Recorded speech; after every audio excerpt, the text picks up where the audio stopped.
नमस्कार विद्यार्थी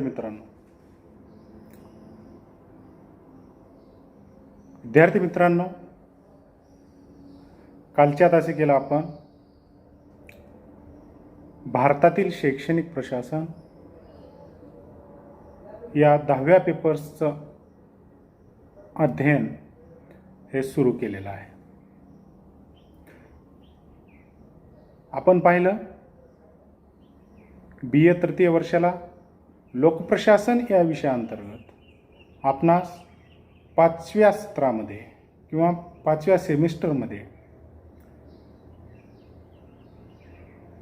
ज्या विद्यार्थ्यांनी मुख्य विषय म्हणून लोकप्रशासन हा विषय घेतलेला आहे त्यांना एकूण 4 पेपर्सचं अध्ययन करायचं आहे आणि उपविषय म्हणून ज्यांचा लोकप्रशासन हा विषय आहे त्यांना 2 पेपर्सचं अध्ययन करायचं आहे.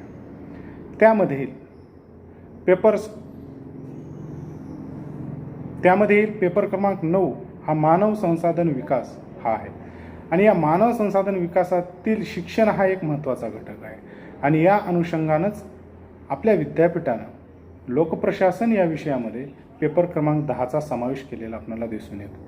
मानव संसाधन विकास होण्याच्या अनुषंगानंच भारतातील शैक्षणिक प्रशासनाची नेमकी काय भूमिका आहे, भारतामधील शैक्षणिक प्रशासनाची संरचना नेमकी काय आहे, भारतामध्ये शैक्षणिक विकासासाठी कार्यरत असणाऱ्या कोणकोणत्या शैक्षणिक संस्था या कार्य करतात याची इत्थंभूत माहिती किंवा भारतामध्ये स्वातंत्र्यापूर्वीपासून 2020 मधील नवीन शैक्षणिक धोरणापर्यंत होत आलेले जे बदल आहेत किंवा त्या शिक्षणाचा विकास आहे या सर्व गोष्टीचा अभ्यास आपणाला या पेपर क्रमांक 10 मध्ये शैक्षणिक प्रशासन या विषयाअंतर्गत करावयाचा आहे. तर विद्यार्थी मित्रांनो, कालच्या तासिकेला आपण पाहिलं शिक्षण म्हणजे काय. आपण काय पाहिलं कालच्या तासिकेला? शिक्षण ही एक शक्ती आहे. शिक्षण म्हणजे संस्कार करणे होय. शिक्षण ही एक मानवाला सुसंस्कारित करणारी प्रक्रिया आहे. शिक्षण ही एक समाज विकास घडविणारी प्रक्रिया आहे. शिक्षण ही मानवाचं जीवन विकसित करणारी आणि नियंत्रित करणारी प्रक्रिया आहे. या विविध बाबी आपण कालच्या तासिकेला पाहिलेल्या आहे. कालच्या तासिकेला आपण पाहिलं की पौष्टिक अन्नाचं शारीरिक विकासात जे महत्त्व आहे तेच महत्त्व शिक्षणाचं सामाजिक जीवन जगत असताना मानवाला पडतं, हे आपण कालच्या तासिकेला पाहिलेलं आहे. त्याचबरोबर कालच्या तासिकेला आपण थोडक्यामध्ये शिक्षण म्हणजे काय, शिक्षणाविषयी आपल्या नेमक्या काय कल्पना आहेत, काय संकल्पना आहेत, केवळ महाविद्यालयामध्ये येणे म्हणजे शिक्षण का, जे विद्यार्थी महाविद्यालयात येत नाहीत ते शिक्षणापासून दूर आहेत. हो, ते औपचारिक शिक्षणापासून दूर आहेत. मग ते शिक्षण घेत नाहीत का? मग एखादा मूल शाळेमध्ये प्रवेश करण्या अगोदर त्या मुलाने शिक्षण घेतलेलं नाही का? तर या सगळ्या बाबीचा अभ्यास किंवा या सर्व बाबींचा इत्थंभूत अभ्यास शिक्षण या संकल्पनेत होत असलेला आपल्याला दिसून येतो. मग विद्यार्थी मित्रांनो, आपण पाहिलं की मानवाच्या प्रारंभिक अवस्थेमध्ये मानवाचे जीवन अतिशय व्यावहारिक पातळीवरचं होतं. मानवाला केवळ अन्न, वस्त्र, निवारा या 3 गरजा पूर्ण झाल्या की मानव हा सुखी समाधानाने जीवन व्यतीत करीत होता. परंतु मानवाच्या विकासामध्ये मानवाने आपला निसर्गाशी असणारा संबंध शोधत असताना या सृष्टीचा मानवी मनावर कसा प्रभाव पडतो तो संबंध शोधण्याचा प्रयत्न त्या ठिकाणी केलेला आहे. मानवाने निसर्गाशी असणारे आपले संबंध शोधत असताना त्या ठिकाणी संस्कृतीचा उदय झालेला आपल्याला दिसून येतो. मग मानवाचा निसर्गाशी असणारा संबंध शोधण्याच्या प्रक्रियेतून संस्कृतीचा उदय झाला आणि तिथूनच मूल्य संकल्पनेला उदात्त अधिष्ठान प्राप्त झालेलं आपल्याला दिसून येतं. आणि त्यानंतर शिक्षणाला संपूर्ण समाजामध्ये एक अधिष्ठान प्राप्त झालेलं आहे आणि त्यानंतर एका तात्विक वैचारिक संघर्षाला प्राप्त झाला. हा वैचारिक संघर्ष आजपर्यंत कार्यरत असलेला आपल्याला दिसून येतो. मग मानवाची संस्कृती असेल, प्रथा असतील, परंपरा असतील, मूल्य, नैतिकता असेल, या सर्वांचे संस्कार प्रत्येक पिढीवर करण्याची गरज मानवाची संस्कृती, परंपरा, मूल्य, नैतिकता या सर्वांचे संस्कार येणाऱ्या प्रत्येक पिढीवर करण्याची गरज, आवश्यकता भासू लागली आणि त्यातून शिक्षण या संकल्पनेचा उदय झाला. त्याचबरोबर आज आपण पाहिलेलं आहे काल आपण पाहिलेलं आहे 21व्या शतकामध्ये शिक्षण हे केवळ आध्यात्मिक आणि सांस्कृतिक विकासापुरतं हे मर्यादित राहिलेलं नाही, तर शिक्षणाची जोड ही उत्पादकतेशी लावलेली आपल्याला दिसून येते. तर विद्यार्थी मित्रांनो, या सर्व गोष्टी पाहिल्यानंतर आज आपणाला शिक्षणाचा नेमका अर्थ काय आहे, शिक्षणाविषयीच्या नेमक्या प्रचलित कल्पना काय आहेत, या विविध बाबींचा अभ्यास आजच्या तासाला आपल्याला करावायचा आहे. तर विद्यार्थी मित्रांनो, शिक्षण म्हणजे काय आपण पाहिलं. शिक्षण म्हणजे केवळ शाळेत जाणे नव्हे. आपण पाहिलं आमचा मुलगा शिकतो आहे, आता आमच्या मुलाचे शिक्षण संपले आहे, आता त्याला नोकरीला लावून देणे एवढेच बाकी राहिले आहे. अशा प्रकारचे विधाने जेव्हा आपण करतो तेव्हा शिक्षण म्हणजे काय हे आपणा सर्वांसमोर काय हा प्रश्न आपल्यासमोर पडलेला दिसून येतो. मग शाळा कॉलेजमध्ये जाण्यापूर्वी किंवा शाळा कॉलेज संपल्यानंतर शिक्षण ही प्रक्रिया खंडित झाली का, तर याविषयी देखील आपण विचार करणे गरजेचं आहे. म्हणजे केवळ शाळेत जाणे म्हणजे शिक्षण नव्हे, तर शिक्षण ही मानवी जन्मापासून मृत्यूपर्यंत चालणारी अखंडित प्रक्रिया आहे, ती खंडित असू शकत नाही. मग अशा पद्धतीनं केवळ शाळेत जाणे म्हणजे शिक्षण नव्हे, म्हणजे आपण समाज जीवनामध्ये जीवन जगत असताना जे काही नेहमी वारंवार म्हणतो की बाबा मी शाळेत जातो, मी शिकतो, म्हणजे जात नाहीत ते तर शिकतातच, पण शाळेचा अर्थ हा औपचारिक शिक्षण देणे हा आहे. त्याचबरोबर तुम्ही समाज जीवनामध्ये जगत असताना किंवा कुटुंबामध्ये जीवन जगत असताना तुम्ही अनौपचारिक शिक्षण घेता, त्यातून तुम्ही शिकत असता. तर अशा पद्धतीनं शिक्षण म्हणजे केवळ शाळेत जाणेच नव्हे, तर ती अखंडित चालणारी प्रक्रिया आहे असं आपल्याला त्या ठिकाणी दिसून येतं. त्याचबरोबर निरक्षर व्यक्तीला अशिक्षित मानणं हे चूक आहे. केवळ साक्षरता म्हणजे शिक्षण का, तर नाही. साक्षरता म्हणजेच शिक्षण हे समीकरण देखील फार फसवं आहे, हे सहज समजू शकेल. विद्यार्थी मित्रांनो, शिक्षण प्रसाराच्या किंवा सार्वत्रिक शिक्षणाच्या धोरणातून साक्षरतेची कल्पना जन्माला आली. शिक्षणाचं सार्वत्रिकरण करण्याच्या संकल्पनेतून साक्षरतेची कल्पना जन्मास आली. महात्मा गांधी, भारताचे राष्ट्रपिता महात्मा गांधी हे तर एका ठिकाणी असे म्हणतात की साक्षरता हे शिक्षणाचं उद्दिष्टच नव्हे, तर शिक्षणाची सुरुवात देखील नव्हे. म्हणजे महात्मा गांधी काय म्हणतात,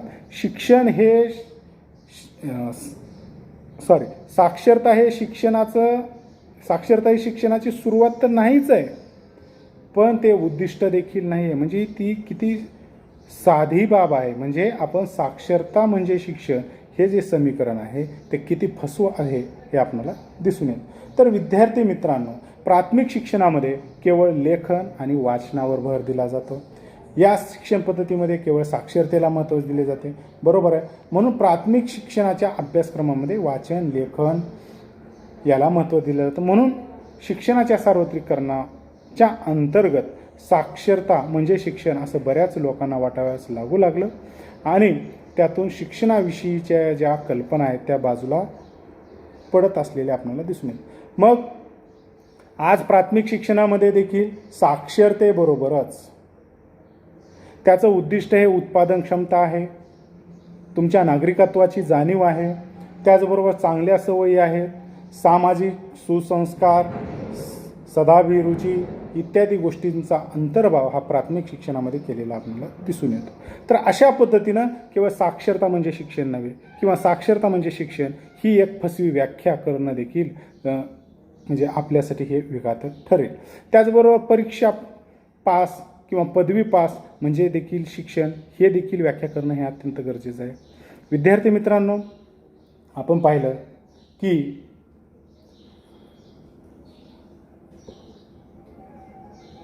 आज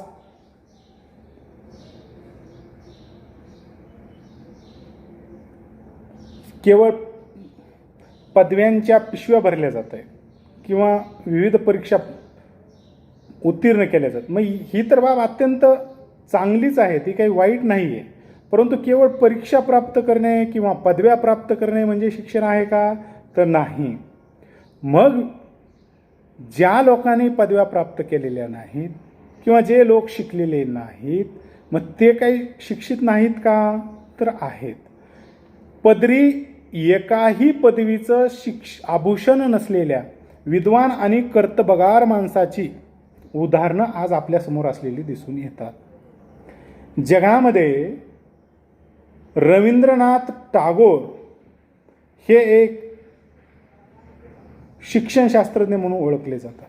ते गाजलेले शिक्षणशास्त्रज्ञ म्हणून देखील ओळखले जातात. रवींद्रनाथ टागोर हे शालेय शिक्षणामध्ये पूर्णतः अपयशी ठरलेले होते, तरी देखील अत्यंत प्रतिभावंत कवी म्हणून त्यांना जागतिक मान्यता मिळालेली आपल्याला दिसून येते. मग पदव्यांचा आणि शिक्षणाचा सहसंबंध जोडणं कितपत संयुक्तिक आहे? तर मला यामधून असं म्हणावायचं आहे, केवळ मी ही परीक्षा पास आहे म्हणून मला शिक्षण आहे, किंवा मी ही PhD प्राप्त आहे, किंवा मी MBBS डॉक्टर आहे किंवा मी PhD प्राप्त आहे आणि मला एक वाक्य बोलता येत नाही, मी डॉक्टर आहे आणि माझ्या प्रिस्क्रिप्शनवर एखाद्याची सर्दी खोकला तापही नीट होत नसेल, तर त्या शिक्षणाला काय उपयोग आहे मित्रांनो? तर या विविध गोष्टींचा विचार मग लोक बाहेर समाजामध्ये वावरत असताना म्हणायला चालू करतात, बघा हे PhD प्राप्त आहेत, यांना नीट समाजामध्ये वागायचं भान नाही, किंवा एखादा डॉक्टर आहे तो MD आहे पण त्यांना कुणाचाच. मी तर आज अशा अनेक हॉस्पिटल्स पाहिलेले आहेत. मी बीडमध्ये ज्या शहरात राहतो त्या ठिकाणी एकतर हॉस्पिटल असं आहे की तिथं कोणीच आलेलं नाही. मग त्यांनी डिग्री घेतलेली नाही का? डिग्री घेतलेली आहे, पण त्यांच्याकडे पेशंट्स का येत नाहीत? याचा देखील विचार आपण करायला पाहिजे. आपण म्हणजे कोण करायला पाहिजे? त्या व्यक्तीनं करायला पाहिजे. तर मग त्यांच्याकडे पदवी म्हणजे शिक्षण आहे का? तर नाही विद्यार्थी. म्हणून मला असं म्हणायचं आहे, आता तुम्ही पहा, अहमदपूर तालुक्यामध्ये शिवणखेड नावाचं एक गाव आहे आणि त्या शिवणखेड नावाच्या गावामध्ये एक अडाणी माणूस आहे. तो त्या ठिकाणी कावीळाचं गोळ्या औषधं देतो आणि कोणत्याही म्हणण्यापेक्षा काही दवाखान्यामध्ये नीट होत नसलेले कावीळासारखे आजार देखील तो माणूस निघतो. मग तो कोणतं शिक्षण घेतलेला आहे का? नाही. पण लोकांना त्यांचा गुण येतो म्हणून तिथं हजारो लोक जातात आणि इकडे हॉस्पिटलमध्ये लोक येत नाहीत. मग याचं कारण काय? मग केवळ पदवी म्हणजे शिक्षण का? किंवा एखाद्याकडे MD आहे पण त्याचा हॉस्पिटल चालत नाही, एखादा इंजिनियर आहे पण त्याला चांगलं कॅल्क्युलेशन करता येत नाही, 10+10 म्हणलं की त्याला मोबाईल काढावा लागतो. मग हे शिक्षण आहे का? तर नाही. म्हणून पदव्या आणि शिक्षणाचा सहसंबंध जोडणं हे देखील चुकीचं आहे. शिक्षण ही फार उदात्त आणि व्यापक अशी संकल्पना असलेली आपल्याला दिसून येते. त्याचबरोबर शिक्षण म्हणजे केवळ ज्ञानप्राप्ती का? शिक्षण म्हणजे केवळ विद्वत्ता का? तर नाही. जे नुसते भाषणं करतात, बोलतात आणि कृतीमध्ये शून्य असतात त्यांना शिक्षण म्हणायचं का? एखादा वक्ता असतो, तो वक्ता व्यसनावर भाषण करतो, निर्व्यसनी राहा म्हणून तुम्हाला सल्ला देतो आणि तो स्वतःच तंबाखू खातो, दारू पितो किंवा अनावश्यक अन्य काही बाबी करतो. म्हणजे तो शिक्षण घेतलेला आहे असं आपल्याला म्हणता येईल? नाही, हा तर एक शिक्षणाचा अहंकार आहे. म्हणून संत तुकाराम एका ठिकाणी म्हणतात, कोडी याचे गोरेपण तैसे अहंकारी ज्ञान. आजच्या विद्वान रत्नांना संत तुकारामांची ही व्याख्या तंतोतंत लागू पडत असलेली आपल्याला दिसून येते. केवळ मला एखादी गोष्ट माहिती आहे किंवा मी उद्योक्ता प्राप्त आहे म्हणून मी शिक्षित आहे असं म्हणणं देखील आजच्या काळामध्ये चुकीचं असलेलं आपल्याला दिसून येतं. म्हणून ज्ञान हे केव्हाही श्रेष्ठ व पवित्रच राहणार. ज्ञान किंवा विद्वान सर्वत्र व सदैव पूजनीय व आदरणीयच मानले गेले पाहिजेत. ज्ञानोपासनेचे महत्त्व समाजातून कधीही कमी होता कामा नये. आक्षेप आहे तो निव्वळ शब्दज्ञानाला, निष्क्रिय ज्ञानाला, कृती, चारित्र्य व एकूण जीवनाशी कोणत्याही प्रकारचा संबंध नसणाऱ्या ज्ञानाला. असे कोरडे ज्ञान किंवा पुस्तकी विद्वत्ता म्हणजे शिक्षण असे मानणे म्हणजेच शिक्षणाचा अर्थ हा मर्यादित करणे ठरेल किंवा ते शिक्षणाचा अर्थ संकुचित करणे ठरेल. अशा पद्धतीचं मत हे आजच्या शिक्षण प्रणालीवर आपल्याला मानता येतं. मग विद्यार्थी मित्रांनो, मला एक म्हणावायचं आहे, शिक्षण म्हणजे काय? तर शिक्षण म्हणजे काय याच्या विविध संकल्पनाला असलेल्या आपल्याला दिसून येतात. या शिक्षणाच्या विविध संकल्पनांचा अभ्यास करत असताना आपल्याला शिक्षणाचा शास्त्रीय अर्थ पाहणं अत्यंत गरजेचं आहे. केवळ मी म्हणतो ती शिक्षणाची व्याख्या हेही म्हणणं बरोबर नाही आहे. तर ज्या काही शिक्षणाच्या विविध कल्पना आहेत त्याबरोबर शिक्षणाचा अगोदर शास्त्रीय अर्थ पाहणं हे अत्यंत गरजेचं असलेलं आपल्याला दिसून येतं. शिक्षण म्हणजे काय? शिक्षणामध्ये अध्ययन आणि अध्यापन या दोन प्रक्रिया अत्यंत महत्त्वाच्या असलेल्या आपल्याला दिसून येतात. फक्त अध्ययन म्हणजे शिक्षण नव्हे आणि केवळ अध्यापन म्हणजे शिक्षण नव्हे. तर शिक्षण प्रक्रियेमध्ये मूळ अंग हे शिकणे आहे, म्हणजे अध्ययन करणं. म्हणजे अध्ययन करणारा घटक कोण आहे? तुम्ही आहात विद्यार्थी मित्र. म्हणजे शिक्षण प्रक्रियेमध्ये अध्ययनाला सर्व. अध्यापन व अध्ययन असा शब्द शिक्षण प्रणालीमध्ये कुठेही उच्चारला जात नाही. पहिला शब्द हा अध्ययन डॅश अध्यापन हा उच्चारला जातो. म्हणून शिक्षण ही अध्ययन आणि अध्यापनातून घडून येणारी प्रक्रिया आहे. मग तुम्ही म्हणाल, सर तुम्ही तर आत्ताच म्हणालात की केवळ शाळेतच शिकवलं जातं का, बाहेर शिकवलं जात नाही का? तर हे म्हणण्याचं तात्पर्य असं आहे की लहान मूल जेव्हा चालतं तेव्हा ते आईवडीलधाऱ्या माणसांचं किंवा घरातील त्याच्यापेक्षा मोठ्या भावाचा, बहिणीचा चालत असताना, बोलत असताना अनुकरण करत असतं. अनुभवामधून त्या गोष्टी ते शिकत असतं. त्याचबरोबर ते विविध गोष्टी असतील, मग सायकलिंग खेळणं असेल किंवा घरी कबड्डी किंवा घरी वेगवेगळे छोटे छोटे खेळ असतील, हे खेळणं असेल, हे सर्व काही अनुकरणातून आणि अनुभवातून लहान मूल शिकत असतं. म्हणजे ती अध्ययन आणि अध्यापनाची प्रक्रिया ही असलेली दिसून येते. तर मला एक म्हणायचं विद्यार्थी मित्रांनो, मग शिक्षण म्हणजे काय? केवळ ज्ञानप्राप्ती म्हणजे शिक्षण का? मी काल तुम्हाला सांगितलं की शिक्षण म्हणजे काय? मी शिकलेला आहे, मी चोऱ्या करतो, मी लोकांना मारतो. आपण समाजामध्ये जीवन जगत असताना पाहतो, एखादा D.Ed झालेला आहे, एखादा B.Ed झालेला आहे, एखादा M.A झालेला आहे, एखादा सेटनेट प्राप्त आहे, एखादा PhD आहे, एखादा मेडिकल ऑफिसर आहे, एखादा इंजिनियर आहे, कोणीही असो, तो शिक्षित डिग्र्या प्राप्त असो, त्यानं जर शिवी दिली तर अडाणी माणसं काय म्हणतात? तुझ्या शिक्षणाचा काय उपयोग आहे? तू शिक्षणाला कलंक आहेस, असे शब्द त्या ठिकाणी उच्चारले जातात. म्हणजे शिक्षण म्हणजे काय? बाबा माझ्याकडे फक्त माहिती आहे म्हणजे मी शिक्षित आहे असं नाही. तर शिक्षण म्हणजे इष्ट दिशेने वर्तनात होणारा बदल होय. मी जी आत्ता तुम्हाला व्याख्या सांगितली की शिक्षण म्हणजे इष्ट दिशेने होणारा बदल होय, या वाक्यातला फक्त इष्ट शब्द जरी आपण बाजूला काढला तरी त्याला शिक्षण म्हणता येईल का? तर नाही म्हणता येणार. आपण पाहतो विद्यार्थी मित्रांनो, बरेच दहशतवादी हल्ले आहेत किंवा बऱ्याच चोऱ्या करणारे, किंवा आता आपण पाहत आहोत मोबाईल चोरीचे जे विद्यार्थी मित्रांनो, गेट्स या शिक्षणशास्त्रज्ञांच्या शब्दामध्ये जर सांगावयाचं झालं तर progressive change in the behaviour. Gates या शिक्षणशास्त्रज्ञाला असं म्हणायचं आहे, विकासशील बदल म्हणजे शिक्षण होय. बदल हा 2 प्रकारचा असतो, एक विधायक आणि दुसरा विध्वंसक. मला प्राप्त झालेल्या ज्ञानाचा उपयोग समाजाच्या विकासासाठी जर झाला तर तो बदल हा विधायक बदल होय, आणि मला प्राप्त झालेल्या ज्ञानाचा उपयोग मी जर समाजाच्या विध्वंसासाठी जर केला तर तो विध्वंसक बदल.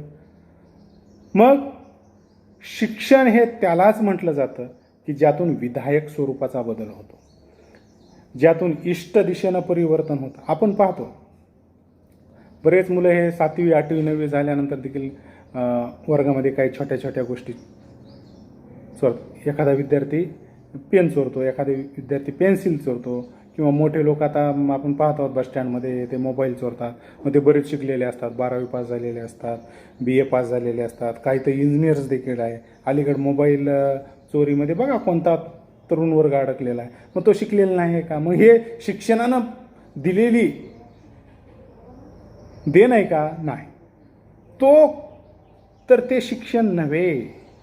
शिक्षणाची व्याख्याच आहे, शिक्षण ही सुसंस्कारित पिढी घडविणारी प्रक्रिया आहे. म्हणून शिक्षण म्हणजे केवळ इष्ट दिशेनं होणारा बदल हा अर्थ आपल्याला त्या ठिकाणी घ्यावा लागेल. विद्यार्थी मित्रांनो, तर विद्यार्थी मित्रांनो, मनुष्य हा जन्माला आल्यापासूनच नेहमी प्रोग्रेसिव्ह होण्यासाठी किंवा विकासशील होण्यासाठी नेहमी धडपड करीत असतो.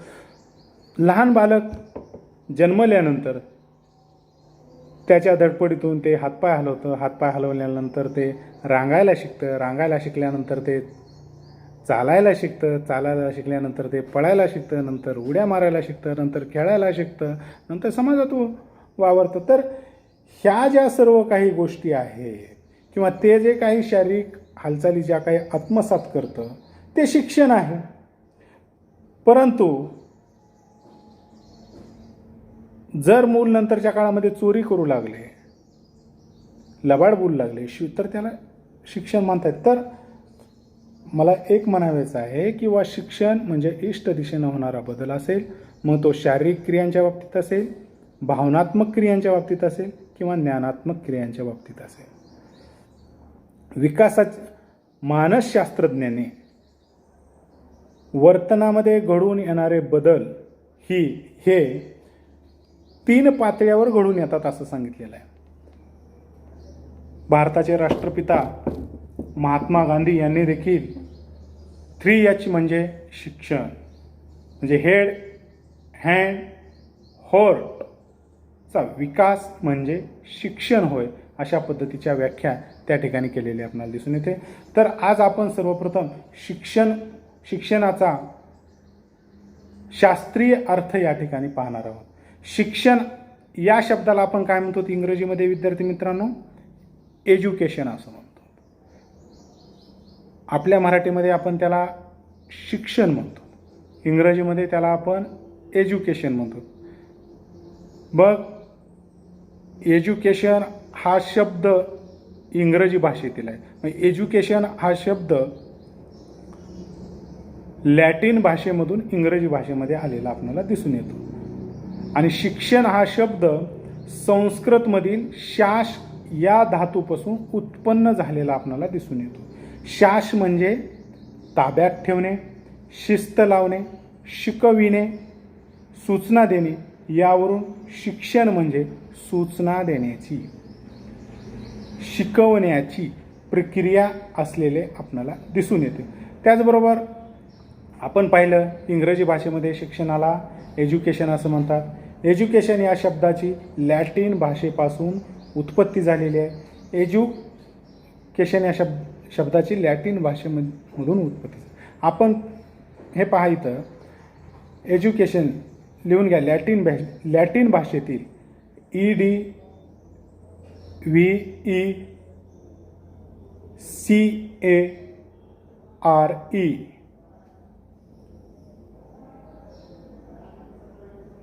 हा जो इंग्रजी शब्द आहे, या शब्दापासून एज्युकेशन या शब्दाची उत्पत्ती झालेली आपणाला दिसून येते.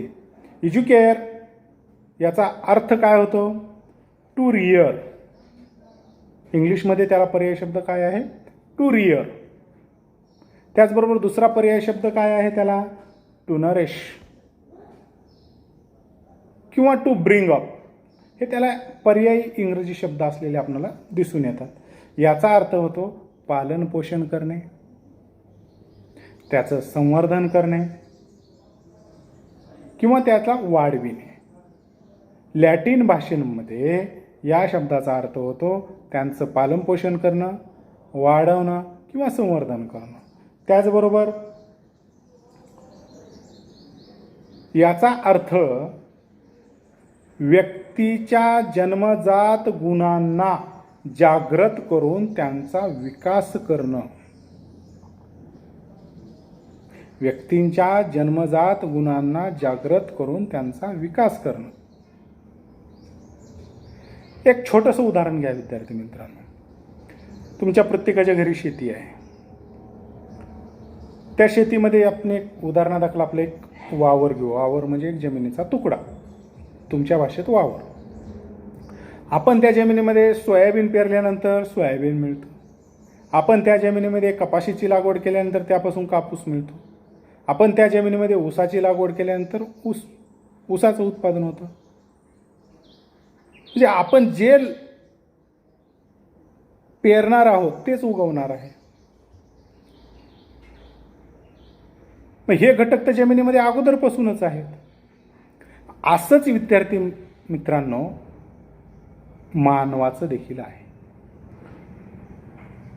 शिक्षण म्हणजे आपण एखाद्यावर एखादी गोष्ट लादणे नव्हे. शिक्षण म्हणजे एखाद्याला शिकविणे नव्हे. हा तर फार संकुचित अर्थ झाला.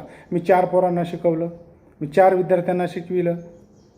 या जगात कोणी कुणाला काहीही शिकवत नाही, फक्त सूचना देण्याचं कार्य करतो. या सूचना देण्याच्या प्रक्रियेमधूनच विद्यार्थी हा स्वतःमध्ये जे सुप्त ज्ञान आहेत त्याला जागृत करून त्याचा विकास करत असतो. तुम्ही तुमच्या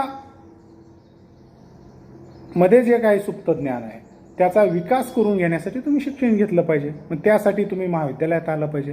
म्हणजे विद्यार्थ्यांच्या अंगी असणाऱ्या सुप्त गुणांचा विकास करणं म्हणजे शिक्षण होय. मग शिक्षण म्हणजे केवळ प्रशिक्षण करणं काय? होय.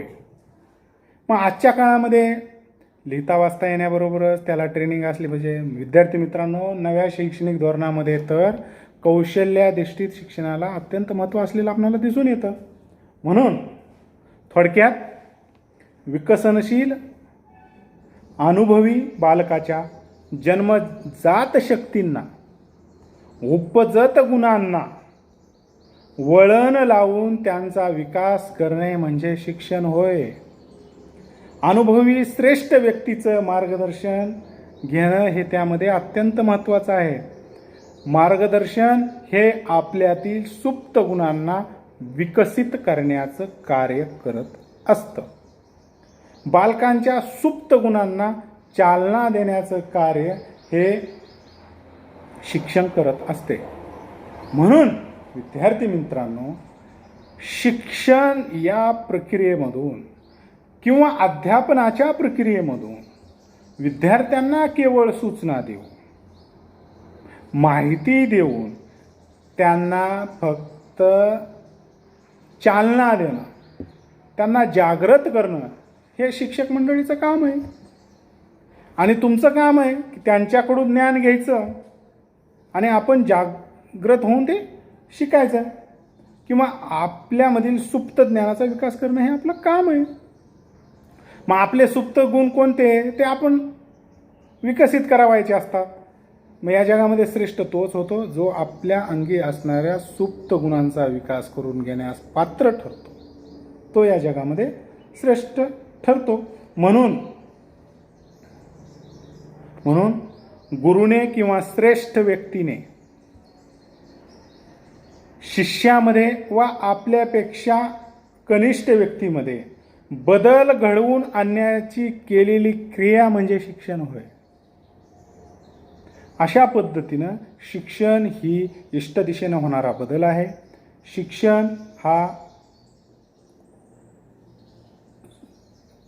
शिक्षण ही सुसंस्कारित पिढी घडवणारी क्रिया आहे, ती प्रक्रिया आहे, समाज जीवन नियंत्रित करणारी प्रक्रिया आहे.